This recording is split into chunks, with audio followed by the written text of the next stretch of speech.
Kia ora tātou. Thank you very much for your welcome. I think Mr. Davey has already said everything that I was going to say, so maybe I should sit down.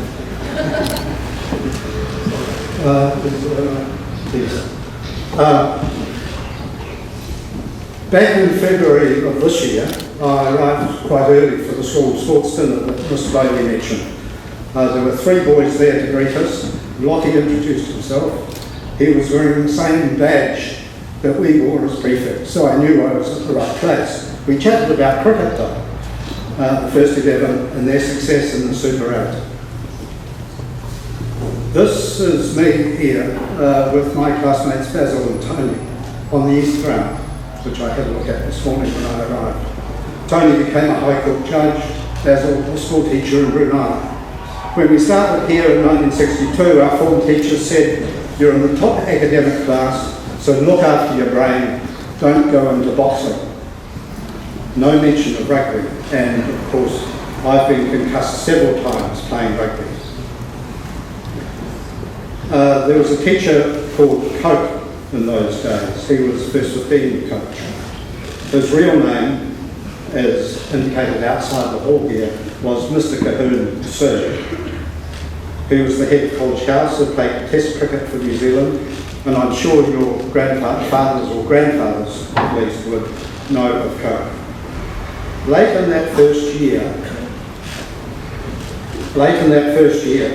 Coke ran a rugby skills competition for us third formers, running and passing, line kicking, left and right foot, drop kicks, place kicks, running and scooping the ball off the ground, and I happened to win it. Next, please. Under Coke's fearsome guidance, I had 3 years in the first 15, Mr. Bowes mentioned that. His skills competition was clearly scouting for his first 15, his future teams.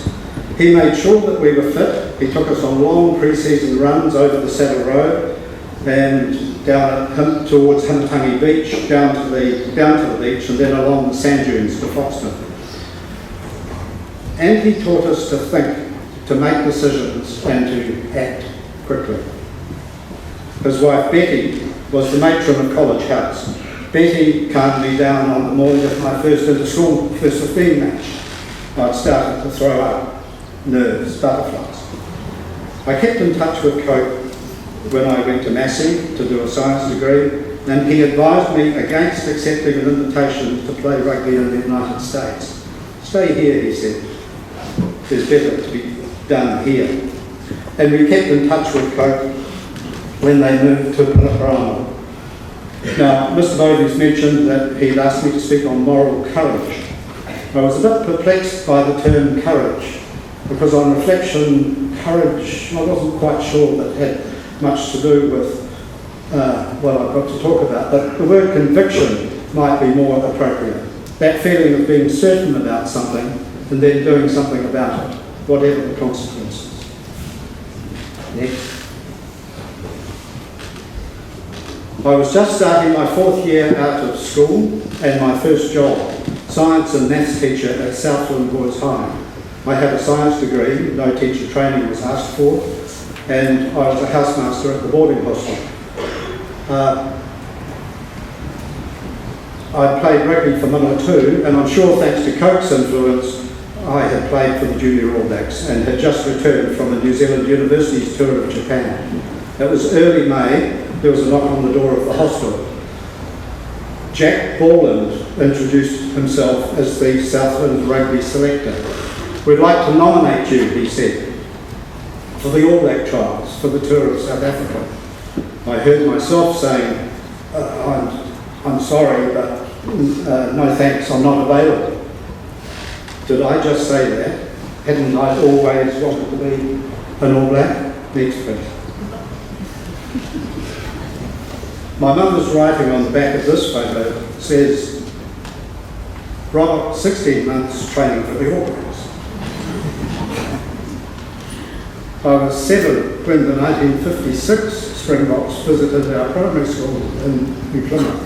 We sang to them, "Take me back to the old Transvaal." and I went to see them play Taranaki and the Test match in Wellington. In those days, you arrived at the ground early, 3 o'clock in the morning, to be near the front of the queue to get a good seat. When the gates opened, we crammed into the back behind the goalposts. I had to sit on my dad's shoulders to watch the game. Mr. Boland, next please. Mr. Boland was as surprised as me. I said, I'm not available because of apartheid and the way sport is run in South Africa. And then I said, I'd like to make that known. Just a quick bit of history. Apartheid was a system of government in South Africa that imposed laws and regulations to keep South Africa white. White domination, white control, white supremacy. It was cruel and oppressive to black and coloured South Africans who were kept separate and certainly never equal. I knew this was immoral and unjust, and if I didn't say and do something, then I'd be supporting it. And I knew that the intense rugby rivalry between South Africa and New Zealand, there was a chance that my decision would be noticed, even perhaps in South Africa, and might urge others to think and to do something too. Next slide. This is Maori activist and rugby player Sid Jackson. He is uncle of MP Willie Jackson. In 1939, their grandfather, was 1930s All Black Everard Jackson. He received a letter from the New Zealand Rugby Union requesting that, as a Maori, he make himself unavailable for selection for the scheduled tour of South Africa. That tour happened not to go ahead because of the Second World War. In selecting teams to go to South Africa, the New Zealand Rugby Union went along with South Africa's racial discrimination again and again. 1919 was the first time, 1928, George Napier, probably one of New Zealand's greatest All Blacks, was excluded. 1939, 1949 and 1960, we excluded Maori from our All Black teams. We did. In 1960, I was at intermediate normal here. The New Zealand Rugby Union said that players going to South Africa must be wholly European. Our rugby union said that. I was aware at the time of the campaign opposing the tour and the slogan, "No Maori, no tour." Next, please. In 1965, the Springboks toured New Zealand. Again, they were only white players. They visited this school. Our first 15 sent newspaper clippings back to their families in South Africa. Were we condoning apartheid? Or were we just being decent boys? We played the curtain raiser to their match against Hawke's Bay. And here we are with the Springbok managers, Cobus Lowe and Dr. Danny Craven. And it certainly looks like we're part of a public relations campaign. The school magazine reads, "This proved a good lesson in life for the boys." And then it goes on, "Only rugby players are in a position to evaluate this game. Many who criticise are folks who have yet to take part in a rugby match." Really? No one else can criticise rugby? Later that same day in Napier, Dr. Craven announced that the strongest New Zealand team must go to South Africa for the tour 2 years later. Surely this must mean that Maori would be invited, but when the invitation came, they were not. New Zealand has exploded, and public opinion forced the government to pressure the rugby union to call off that tour. Next page. The 1970 invitation for the All Black tour of South Africa was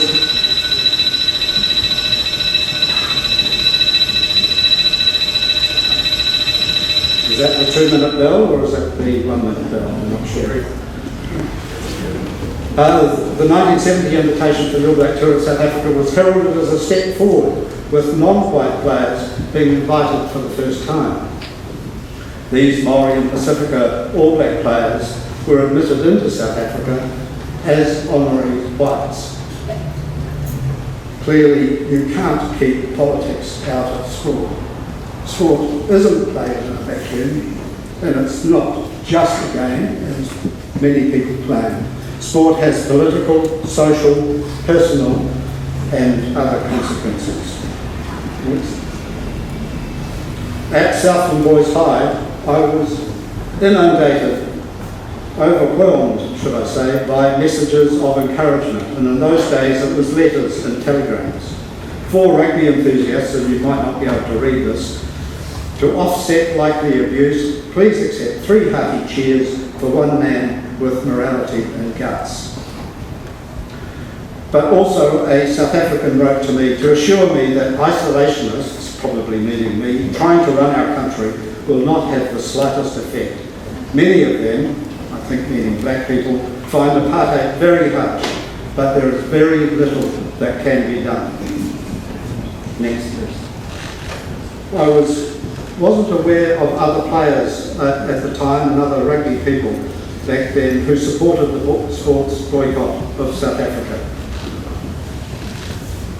This Welshman is rugby coach Carl James, and his decision and his action was to leave his seat empty when the Springboks played against Wales. Carl coached the very successful British and Irish Lions tour of New Zealand in 1971, and that year, 1971, I came back to Massey to do a master's degree, and Coke was once again my rugby coach, that is of the Massey club team. Next, please. And I'm sure it was no coincidence that that year I was selected to play for the All Blacks.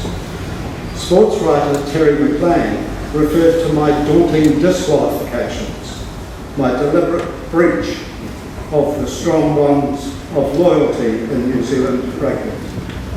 I played 3 tests against the Lions. I was concussed and carried off on a stretcher in the 3rd test, played Australia in 1972, and went on the All Black Tour in 1972-73 to Canada, the USA, the UK, Ireland and France.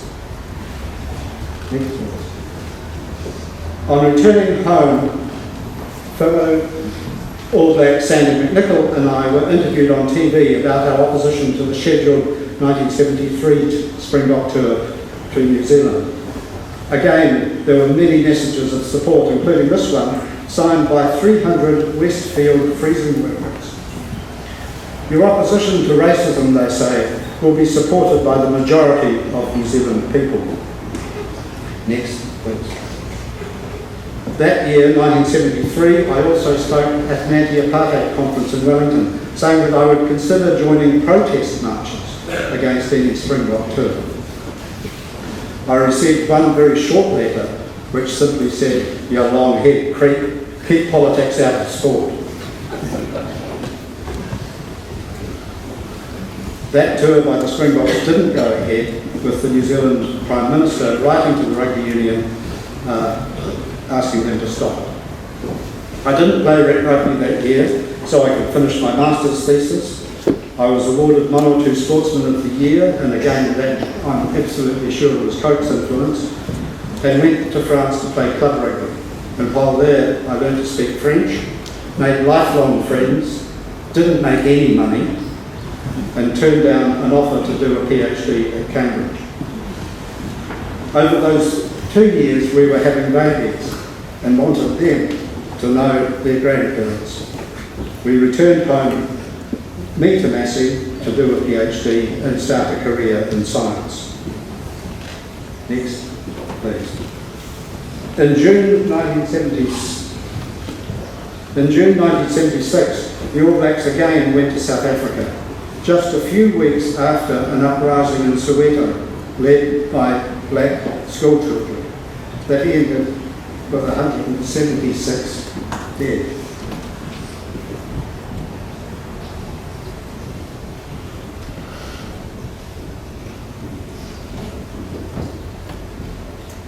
As a result of the All Black tour, 25 African nations boycotted the 1976 Olympic Games. Injured, I retired from playing rugby but continued to coach while actively supporting the anti-apartheid organisation HEART, which was campaigning to stop the 1981 Springbok tour of New Zealand. The day the Springboks arrived in New Zealand that year, I pulled out of all rugby. And Mr. Bovey has mentioned Graham Murray, who opted not to play. He was All Black captain at the time, and he opted not to play a side representing apartheid. Next, please. It was 13 years before I went to watch my next rugby match. That was Manawatu versus the Springboks, representing the new South Africa.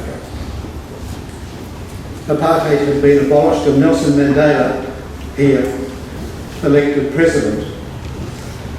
He had been released after 27 years in prison for opposing apartheid.